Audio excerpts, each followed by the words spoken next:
Numbers 30, vows. Moses spoke to the heads of the tribes of the people of Israel. This is what God commands.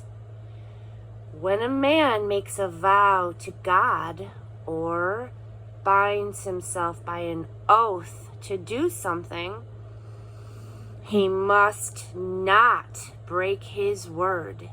He must do exactly what he has said.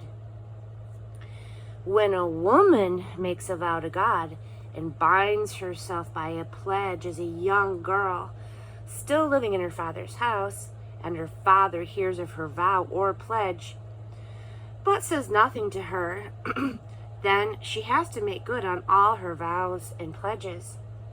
But if her father holds her back when he hears of what she has done, none of her vows and pledges are valid. God will release her, since her father held her back. If she marries after she makes a vow or has made some rash promise or pledge, and her husband hears of it but says nothing to her, then she has to make good on whatever she vowed or pledged.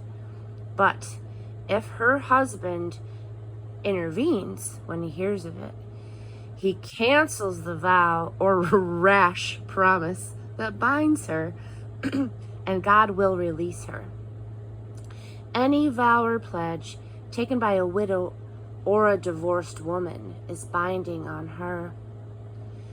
When a woman who is living with her husband makes a vow or takes a pledge under oath, and her husband hears about it but says nothing and doesn't say that she can't do it, then all of her vows and pledges are valid. But if her husband cancels them when he hears about them, then none of the vows or pledges that she made are binding. Her husband has canceled them, and God will release her. Any vow and pledge that she makes that may be to her detriment can be either affirmed or annulled by her husband. But if her husband is silent and doesn't speak up day after day, he confirms her vows and pledges.